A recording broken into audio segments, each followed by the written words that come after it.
I brought my Mini Cooper S into the Mini dealership because the Mini would stall shortly after I began driving, maybe 10 minutes or so.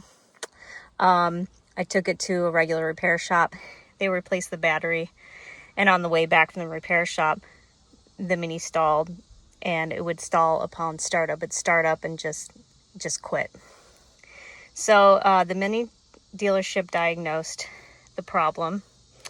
They said that it needed a new JBE module, which is like a control module, and a new low pressure fuel pump. So they said the low pressure fuel pump was drawing too much current or too much power and caused the JBE to malfunction, so that would have to be replaced. They quoted $2,800 to repair and replace all those components.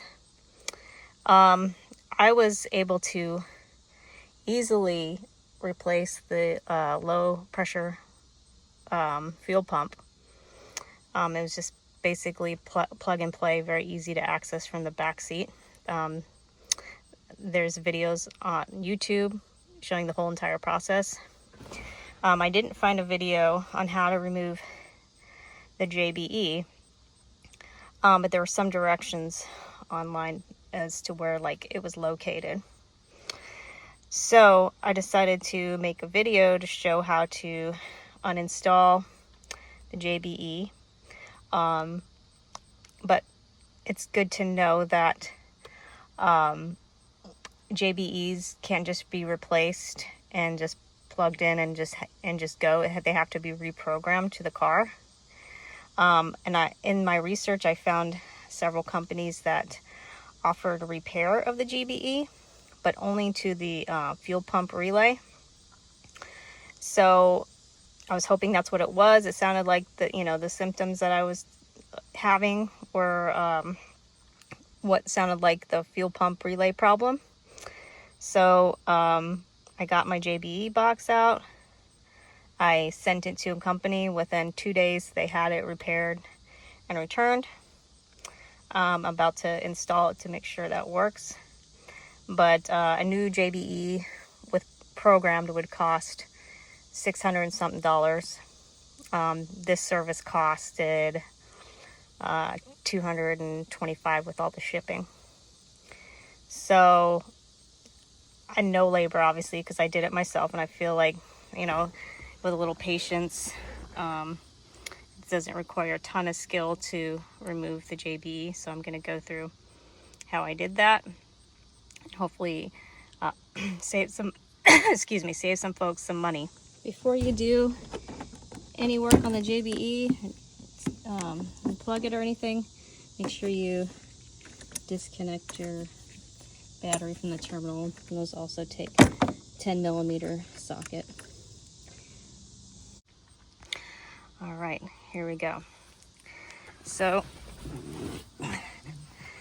to access the JBE, we first had to pull up this rubber strip in the door frame. It's pretty simple, just pull up on it, right? And you don't have to pull it all the way around, just enough to get access to this kick panel. And I didn't even pull the kick panel off all the way. It has these little plastic clips that go into these holes. So there's a few of them. One of them fell off. I can easily put it back in. When you go to reinstall it, they should be in the kick panel, not stuck into the frame. Okay, so this is where the JBE, you'll see that there's two white clips in the frame that got stuck, so they have to be removed and put back in the panel. Kick panel out. I pulled the glove box down like a little bit, and it helped me pull this part forward. But there are several connectors. Let's see, 1, 2, 3, 4, 5, 6, 7, 8, 9, 10, 11 connectors. Okay, and then there's 2 bolts that the JBE screws on, and there's two screws that go on. They're pretty easy to get off. And then this little hole right here is where like a nipple on the JBE connects to. So I'll show the JBE now. That's what the JBE looks like. These are the two holes that mount to the bolts inside. Those two bolts I showed you. There's a few different type of connectors. They're all pretty easy to get off.